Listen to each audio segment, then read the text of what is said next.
Hello, कैसे हैं आप सभी। हम चैनल में कुछ बदलाव करने जा रहे हैं, जैसे चैनल का नाम और कुछ पहले से बेहतर कहानियां। मेरा नाम है मेहर। नया चेहरा, नया नाम, नई आवाज और बेहतर कहानियां। तो चलो शुरू करते हैं आज की कहानी। आज की कहानी का टाइटल है रहस्यमयी घड़ी और अधूरा रहस्य। नीमगढ़ एक शांत कस्बा था, जहां समय धीरे धीरे बीतता था। वहां के लोग साधारण जीवन जीते थे, लेकिन एक चीज जो इस कस्बे को खास बनाती थी, वो थी घंटाघर वाली घड़ी।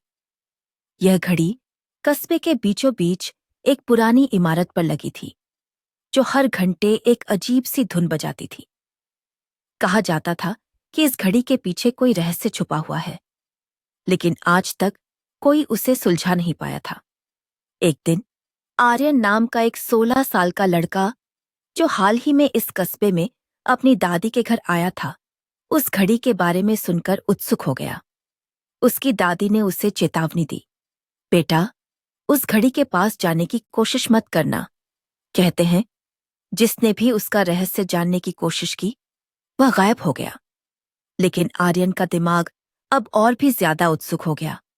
उसने अपने नए दोस्त मीरा और राजू को इसके बारे में बताया। तीनों ने मिलकर योजना बनाई कि वे रात में चुपके से घंटाघर पर जाएंगे और घड़ी का रहस्य जानेंगे। रात को जब पूरा कस्बा सो रहा था, तीनों घंटाघर के पास पहुंचे। घड़ी की टिक टिक आवाज और हवा के साथ उसके पुराने पुर्जों की चरमराहट ने माहौल को डरावना बना दिया। तभी अचानक घड़ी ने 12 बजाए, लेकिन उसकी आवाज सामान्य नहीं थी। यह एक ऐसी धुन थी जैसे कोई गुप्त संदेश दे रहा हो।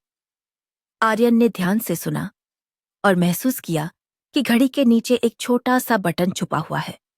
उसने बटन दबाया और घड़ी का पीछे का हिस्सा खुल गया, जहां एक पुराना नक्शा और एक चाबी रखी हुई थी। नक्शे पर कस्बे के बाहर एक जंगल में किसी जगह को एक्स निशान से चिन्हित किया गया था। तीनों ने सोचा, क्या यह कोई खजाना है या फिर कोई खतरनाक रहस्य। तभी अचानक पीछे से किसी के कदमों की आवाज आई। आर्यन, मीरा और राजू ने तेजी से पीछे मुड़कर देखा। वहां कोई नहीं था, सिर्फ हवा से हिलता एक पेड़ का पुराना पत्ता जमीन पर गिरा। शायद उन्हें भ्रम हुआ था, लेकिन उनकी धड़कनें अभी भी तेज थीं। चलो, जल्दी करो, मीरा ने कहा। किसी ने हमें देख लिया तो मुसीबत हो जाएगी।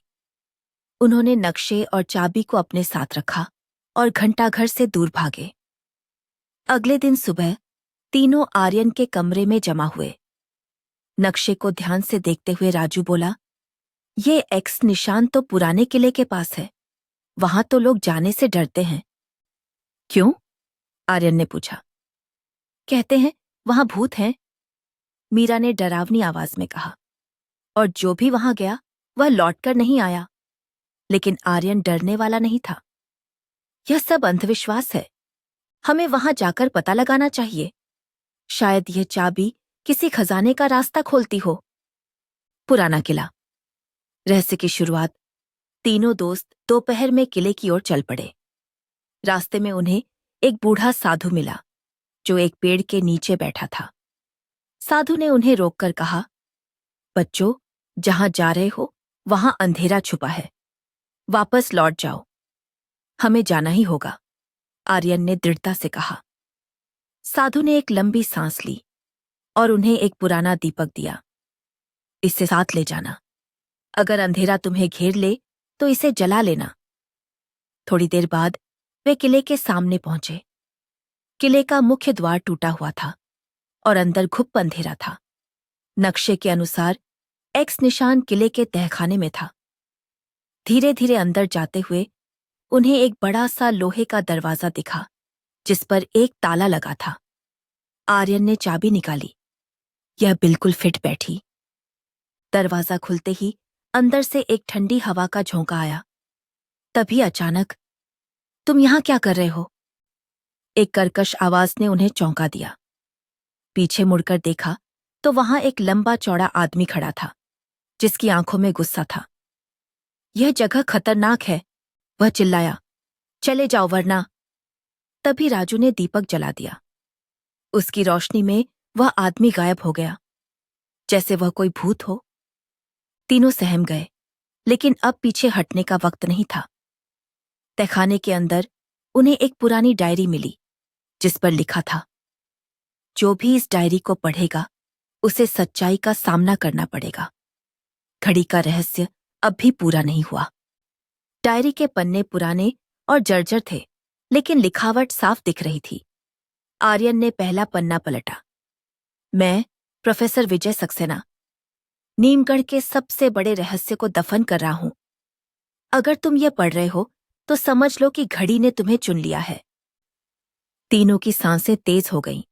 मीरा ने डरते हुए पूछा, ये प्रोफेसर कौन थे? राजू ने जवाब दिया, मेरे दादाजी ने बताया था। 30 साल पहले एक वैज्ञानिक यहां आया था। वह घंटाघर की घड़ी पर शोध कर रहा था, लेकिन एक रात रहस्यमय तरीके से गायब हो गया। आर्यन ने आगे पढ़ा, घड़ी कोई साधारण मशीन नहीं, बल्कि एक समय का दरवाजा है।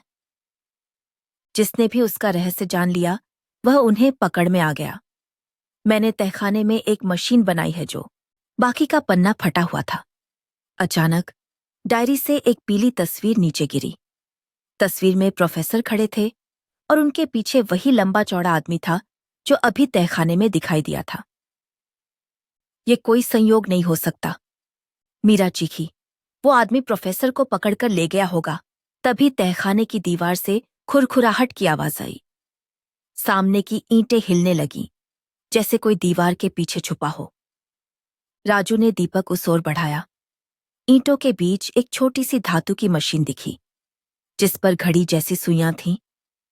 प्रोफेसर की गुप्त प्रयोगशाला, आर्यन ने उत्साह से कहा।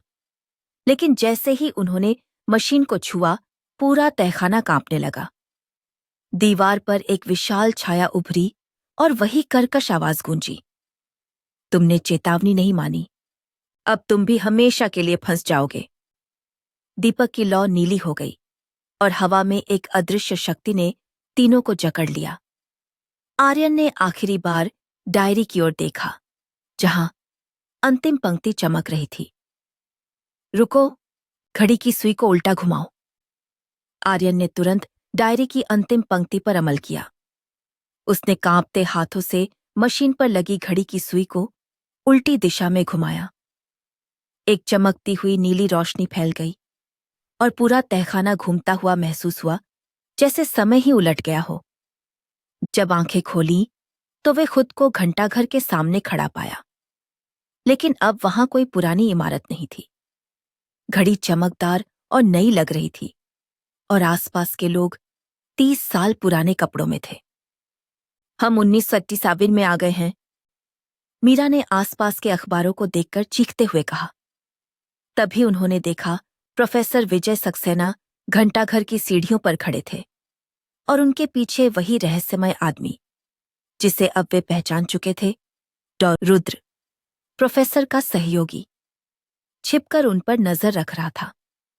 हमें प्रोफेसर को बचाना है, आर्यन ने कहा। शायद यही वो पल है जब वो गायब हुए थे।